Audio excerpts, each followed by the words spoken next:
Hi, welcome to my channel. Today I'm gonna go over an easy sourdough recipe. So I'm pretty lazy and this recipe I found to be the easiest. I use it in all my loaves, regular, inclusions, bagels, pretty much whatever I want to make. I just tweak this a little bit. So I will link my recipe down below, but I'm going to multiply it times 2 because I want to do 2 different loaves. I want to make a regular loaf and show you how I use the same exact recipe for inclusions. So let's get started. All of this I have is also linked in my Amazon storefront, and I will put the link for that down below too. So right now I have my sourdough starter that is doubled. It's ready to go. It's right at its peak. I have my scale. I have my flour. I have salt over here. I have my tub. I like to make the dough in this, and I also let it do its bulk fermenting in it. So it's easy to see, less dishes, you know, busy working moms. I have my bread whisk, I have the lid to said container, and then I have my warm water. So first what we're gonna do is turn our scale on and we're gonna put it to 0 grams. Set it to grams. We're gonna put our container in there, go away. Zero it out. And then we are going to add, the recipe calls for 100 grams, but I'm doing 200 grams. So I'm going to make 2 loaves to show one with inclusions and one without.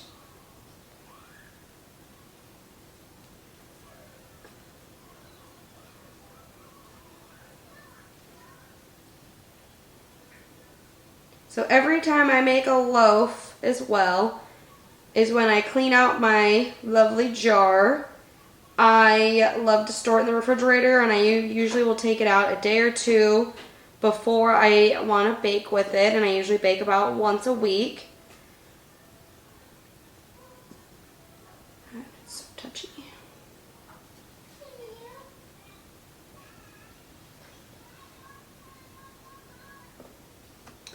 Added a little too much.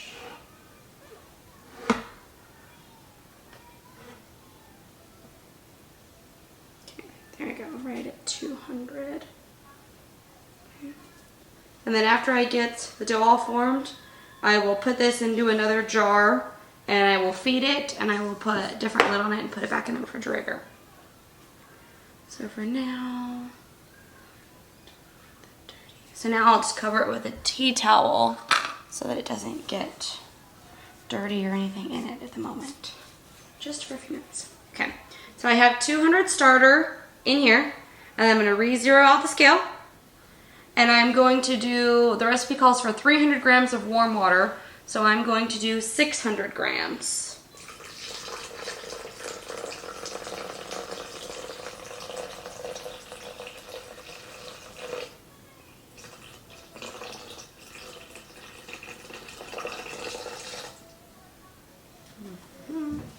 Need a little bit more. I was actually only planning on doing 1 loaf, but last minute I decided to do 2. About 30 seconds. And you want to make sure your water isn't overly hot. I think the first or second loaf I ever made, the water was way too hot, and I must have fried the starter because it never rose. Nothing happened to it at all. I was so sad. So much work to find out I probably killed my starter. So you see it's starting to float, and that's the sign that your starter is ready to start baking with.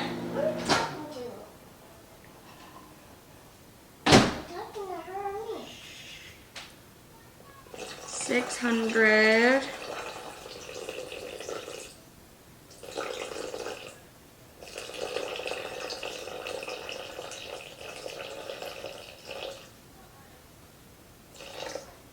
There we go. Okay, 600 grams. I'm going to take it off the scale, and I'm going to use my bread whisk. You can see it floating in there. See the starter floating? So neat. So I'm going to try to incorporate the starter in the water as much as possible. It'll make it really milky looking. Stir, stir, stir. try to incorporate it as much as possible.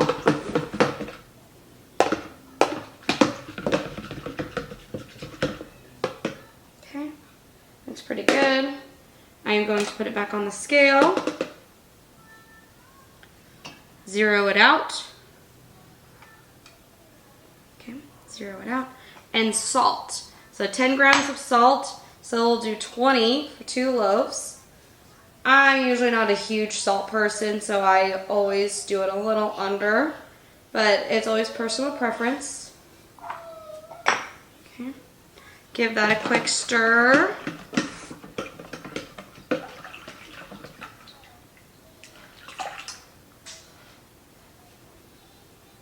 Okay.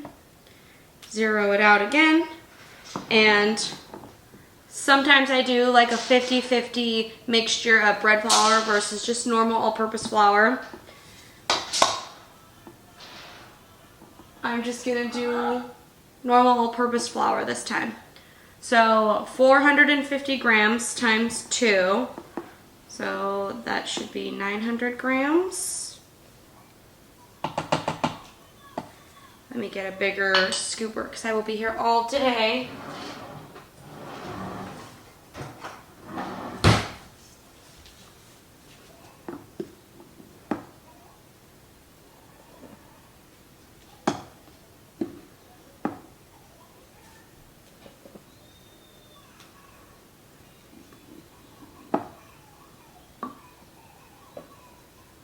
So this little bucket is perfect for making about 2 loaves. I also, in my storefront, have these food safe big black bins that I use if I want to make more than 2 loaves, because this just doesn't give you enough room.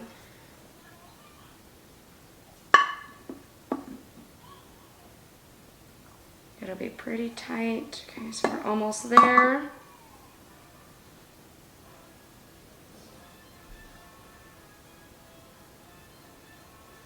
Okay.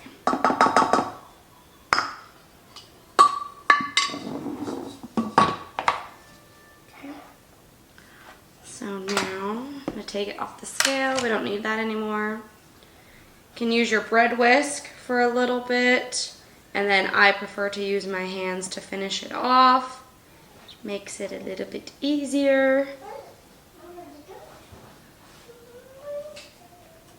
So I'm slowly incorporating in the flour until it starts to get more dough-like. Then I'll switch over to my hands. Do it gently. I notice if you try to stir it in too fast, you can spread your flour everywhere, and oh man, does that turn into a big mess. Okay. Almost there. I just love this little container. It makes it so convenient. Especially for just little at-home bakers. Okay. So now I've reached the point where I'm going to use my hands. I'm going to take it off the bread whisk here as much as possible.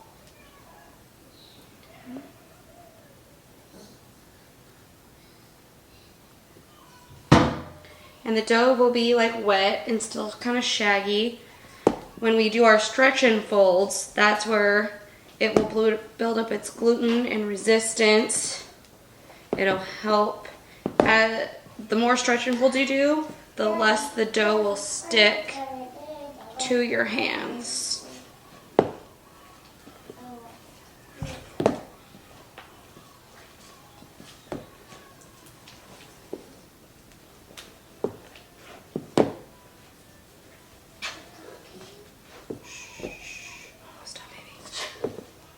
My toddler.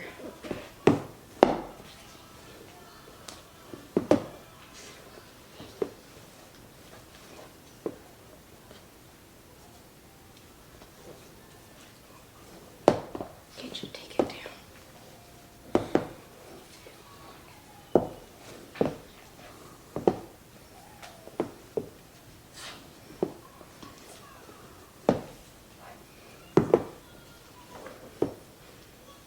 Get a real Really good arm workout making the dough. Make sure you scrape all the way to the bottom. Get everything nice and incorporated.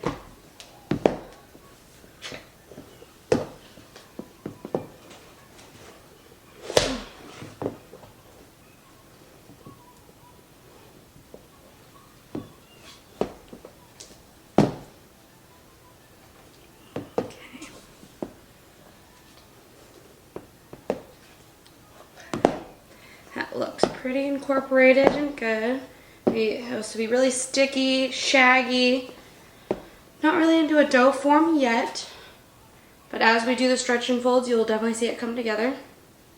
So I'm going to try to get as much of this off of my hands as possible. Back into my tub. I'm going to set my Alexa for 30 minutes. So I'm going to do 4 stretch and folds, 30 minutes apart. And I'm going to leave it on the counter until it, is close to doubling. And then we'll go over the shaping and putting it into the refrigerator. And then I let it sit in the refrigerator overnight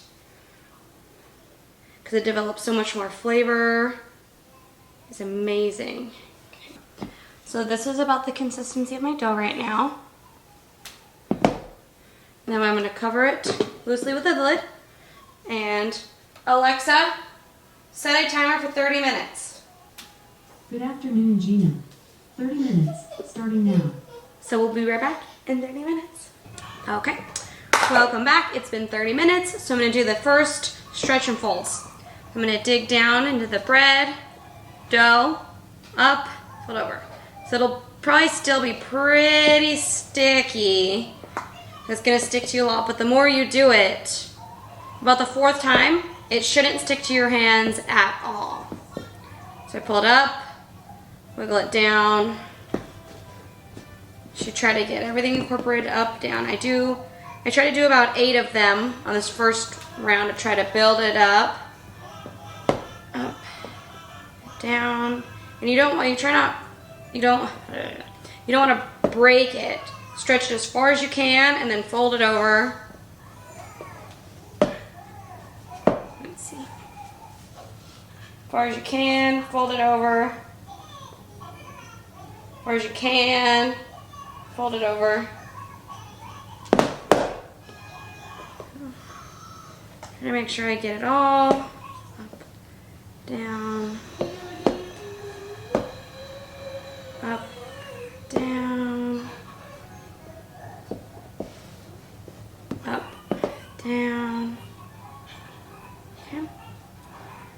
Now we have another one in 30 more minutes. Hey Alexa, set a timer for 30 minutes. Yes. Okay. So another 30 minutes has passed. So this is round 2, stretch and folds. It's already looking a little bit better. Oh, that's sticking to me less. Now here, I don't usually do as much as the first round, but at least make sure you fold every side. When it gets down to like about the 3rd and 4th stretch and fold, you can only do it about 4 times because it's pretty easy. It's not sticking to the glass or Tupperware as much. So already a lot less has stuck to me. So I'm probably going to do 2 more, and then we will wait another 30 minutes. Okay. There you go. She's already looking pretty. Okay. Hey Alexa, set a timer for 30 minutes. Okay. Here is our 3rd round of stretch and folds. The dough is definitely coming together, a lot less sticky. Probably do about 6 stretch and folds.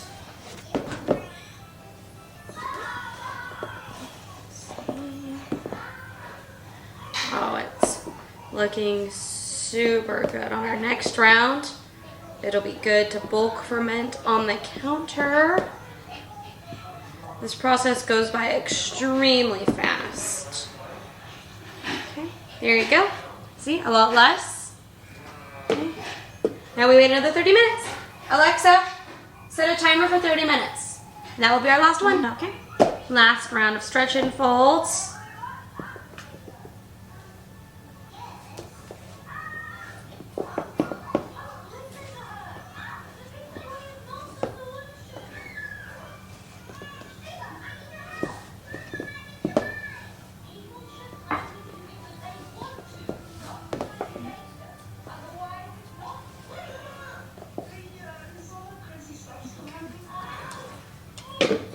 Now we're gonna bulk ferment it on the counter until it hits. So right now it's a little under the 2 quart. And I want it to get to 3.5. So once it rises up to 3.5 on here, then we're gonna shape it and put it in the refrigerator. So it should take anywhere from 2 to 4 hours. So let's wait and let it sit now. Okay, so now my dough is ready. It's at about the 3.5 quart. It's nice and domed on the top, airy, bubbly. Everything looks great on it so far. So you gotta sprinkle some flour.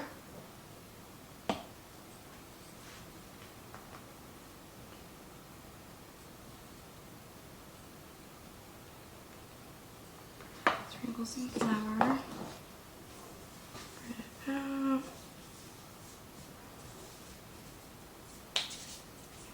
And we're gonna let our dough flop right out.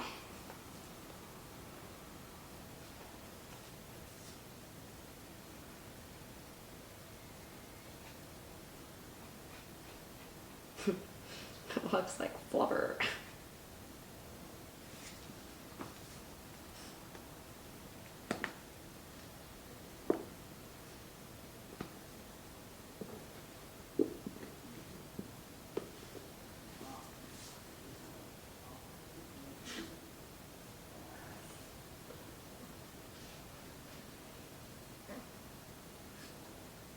Amazing.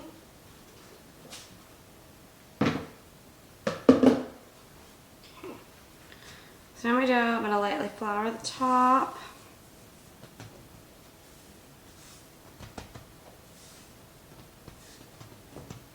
Everyone always likes to complicate sourdough, and it's not that I'm definitely not a professional.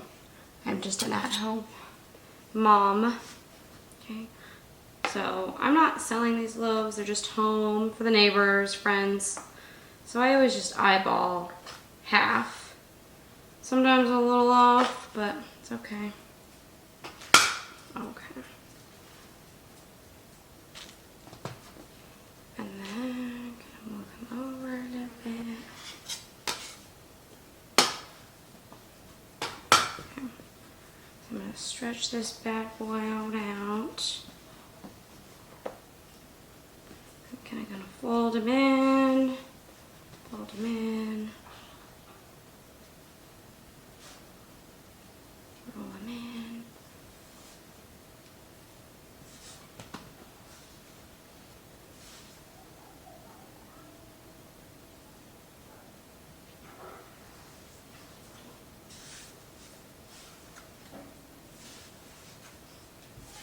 Pull it in.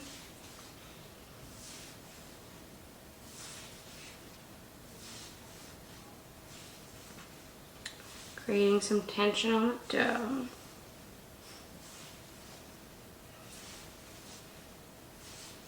Okay. I'm going to plop them here into my silicone banneton. And I have these. Everything I'm using too, I will link down below my storefront. And this next one, I'm going to stretch it out again. And fun fact, I don't really like cheese, but I really want to do jalapeno and cheddar inclusion loaf, and everyone else likes cheese. I like this slide too, so I'm gonna do jalapenos and all of it and cheese and just half. See how it works. So I'm gonna put a good amount of my jalapenos in here. I'm gonna put the cheese in half of it. So far this is 2 jalapenos I have. I seeded them and sliced them, so this big. Okay. I'm gonna take my dough and fold it over to like a third, and then fold it over to another third. So then I'm gonna flatten it out a little bit, and I'm gonna put more inclusions on this part before I do a final roll up.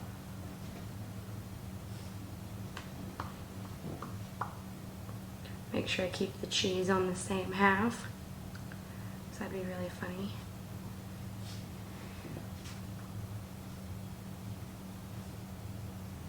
Then I have to roll it, so I hope this works. Well, there'll be some part of this that doesn't have cheese in it, so that'll be good. Okay, so I'm gonna roll it. Nice and in a ball. I'm gonna plop her in and Banneton. And I'm gonna cover.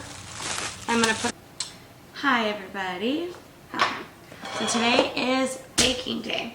So I have my oven preheating to 450. I don't heat my Dutch oven. I just bake.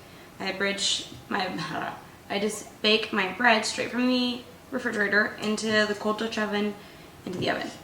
One thing I will note though is I bought pie weights, and I like to put those at the bottom of my Dutch oven here because I find it helps that the bottom doesn't burn. Okay, so I just have Amazon Basics parchment paper. So I lay down some parchment paper. I got my little scoring tool over here. Be careful, these are really, really, really sharp. Get my bread.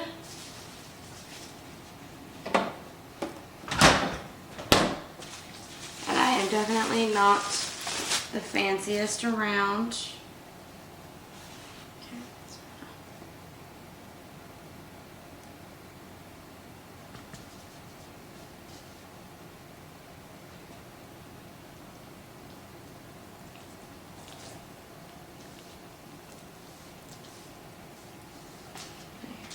Oops. Silicone bowls don't come out as good. Okay. So I am not fancy, like I said before. I'm just gonna make a little slice.